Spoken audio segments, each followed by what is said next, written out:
তো দিনটা ছিল শ্রাবণ মাসের প্রথম সোমবার। তো আমি ঘুম থেকে উঠে ফ্রেশন আপ হলাম, দেন শঙ্খদীপ অফিস চলে গেল, দেন আমি স্নান করে এসে এখন পুজোটা করে নিচ্ছি। সো পুজো করে দেন আমি টুক করে রেডি হয়ে নিলাম। সো এটা হচ্ছে আমার আজকের লুক। খুব সিম্পল একটা কুর্তি পরেছি কারণ ভীষণ গরম ছিল। আর এই যে মামনিও রেডি, সো আমরা এখন বেরোচ্ছি। তো আজকে আমরা যাব উলুবেড়িয়া কালী মন্দিরে। তো আমরা টোটোও নিয়ে নিলাম। তো টোটোটা দু একজন প্যাসেঞ্জার আরো হলে দেন ছাড়বে। তো আমরা টোটোতে বসে আছি, আর এত গরম সেই কারণে মামনি হাওয়া করছিল। তো আমরা খুব তাড়াতাড়ি চলেও এসেছি। তো প্রথমে আমরা এলাম অন্নপূর্ণা নামক একটি মেডিসিন শপে। তো বেসিক্যালি আমার আগের দিন থেকে শরীরটা একটু খারাপ, তো সেই কারণে ডাক্তার দেখাবো, তো সেই কারণে নাম লেখাতে এসেছিলাম। তো এরপর আমরা এসেছি উলুবেড়িয়া নিউ শীতলা নামক একটি মিষ্টান্ন ভান্ডারে। আর এই দোকানে আমি যখনই আসি তখনই দেখি যে প্রচন্ড ভিড় থাকে। আর এখানে মিষ্টির কালেকশন তো জাস্ট ওয়াও, মানে অসাধারণ। মানে আমি তোমাদের ভিডিও তো সবটা দেখিয়ে শেষ করতে পারিনি, এত ওখানে কালেকশনস আছে। মিষ্টির পাশাপাশি নোনতা থেকে শুরু করে সমস্ত কালেকশনস এখানে রয়েছে। তো আমরা এখানে আগে পুজোর ভোগের জন্য মাখা সন্দেশ নিলাম। তো দেন এখানে মামনি মিষ্টি থেকে শুরু করে নোনতা বাড়ির জন্য কিছু আইটেমস নিল। তো সেটা তো আমাদের বাড়ি গিয়ে অবশ্যই দেখাবো।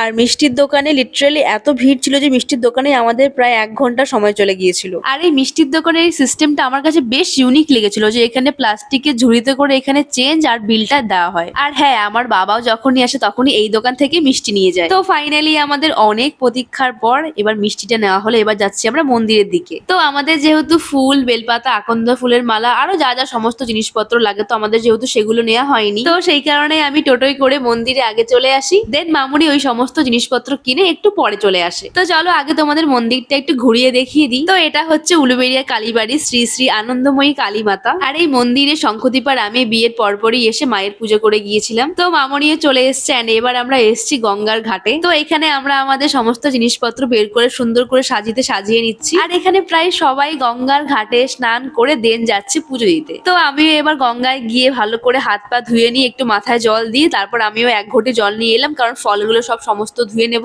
আর প্রথমবার আমি এরকম গঙ্গায় গিয়ে হাত পা ধুয়ে দেন গঙ্গার থেকে জল নিয়ে এসে পুজো করছি, কারণ আমাদের ওখানে শিলিগুড়িতে তো গঙ্গা নদী নেই। তো আমরা যে কোনো ধরনের শুভ কাজ অল্প করে গঙ্গা জল মিশিয়ে তারপরই করি। তো আমি এখন গঙ্গার থেকে জল এনে আমাদের 5 রকমের ফল যে ছিল সেগুলো আমরা ভালো করে ধুয়ে নিলাম। আর খালি মন্দিরের বাইরে গঙ্গার ঘাটে খালি ভিড় দেখো, তবুও আমি তোমাদের সবটা ঘুরিয়ে দেখাতে পারিনি, কিন্তু প্রচুর লোক স্নান করছে, স্নান করে কাপড় ছেড়ে তারপর যাচ্ছে জল ঢালতে। আর আগের দিন থেকে দেখছি অনেকে আবার তারকেশ্বরও যাচ্ছে।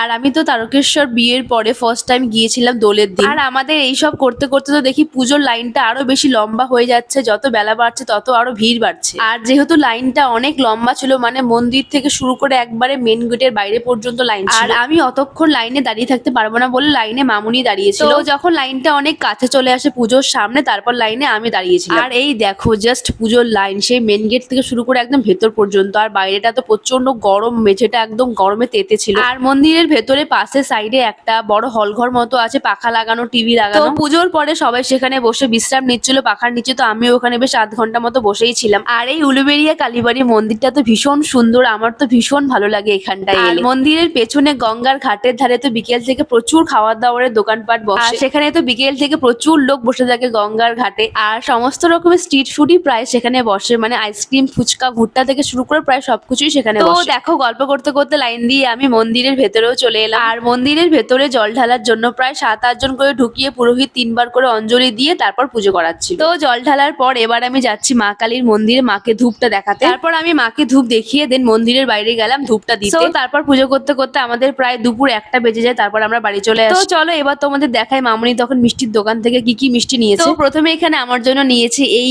সাইজের বড় বড় দুটো ভেজ প্যাটিস, আর একটা ছিল এখানে নোনতার মধ্যে ভেজিটেবল চপ। আর তারপর নিয়েছিল আমাদের জন্য দই বড়া। দই বড়া খেতে তো আমি জাস্ট ভীষণ ভালোবাসি, আর প্রায় দিনই আমি দই বড়া খেয়ে থাকি। তারপর কিছু ধোকলা নিয়েছিল, ধোকলাটাও আমার তো ভীষণ ভালো লাগে, আমি এখানে এসেই প্রথমবার ধোকলা খেয়েছিলাম। আর এখানে আমি সব দই বড়া, চাটনি, ঝুড়ি ভাজা গুলো সব বের করে রাখছিলাম। তারপর আরো ছিল 2 রকমের সন্দেশ মিষ্টি, আর আমার জন্য নিয়েছিল সুগার ফ্রি মিষ্টি, তারপর টক দই, মিষ্টি দই, আরো অনেক কিছুই ছিল। আর এই বাড়িতে সবসময় ফ্রিজে প্রায় সারা বছরই শুধু ফ্রিজ খুললে বেশ কয়েক রকমের শুধু মিষ্টিই পাবে। আর এই যে ধোকলাটা তো আমার খেতে জাস্ট অসাধারণ লাগে, আমি আবার একটু চাটনি দিয়ে খাই। তো এখান থেকে আমি একটা ব্রেড দিয়ে বানানো ভেজ পকোড়া আর একটা ধোকলা খেয়েছিলাম। আর পুজোয় আমরা ভোগ দিয়েছিলাম মাখা সন্দেশও আমি আজকে প্রথমবার খেলাম, তো আমার তো বেশ ভালো লেগেছে খেয়ে। তারপর দুপুরে আমি এখানে আমার জন্য সমস্ত রকমের সবজি দিয়ে ডালিয়া বানিয়েছিলাম। আর তোমাদের তো প্রথমেই বললাম যে আগের দিন থেকে সর্দি কাশির জন্য আমার শরীরটা খুব খারাপ ছিল, তো সেই কারণে শঙ্খদীপ তখন বিকেল বেলায় ওষুধ পাঠিয়েছিল। আর এখানে আয়ুষ প্রতিদিনকার মতন আমার সাথে ঘুমিয়েছিল, আর আমি তো শরীর খারাপের জন্য একেবারেই ঘুমোতে পারি। আর আজকে ডিনারে মামনি আর দিদিমা বানাচ্ছিল লুচি, আর আমি আর শঙ্খদীপ তো লুচি একদমই খাই না, সেই কারণে আমাদের জন্য পরোটা করেছে। আর সর্দির জন্য তো রাত হতে হতে আমার শরীরটা আরো বেশি খারাপ হয়ে গিয়েছে, তো শঙ্খদীপ আমাকে ওষুধগুলো খাইয়ে দিচ্ছিল। তো ব্যাস এভাবেই গেল আজকের দিন।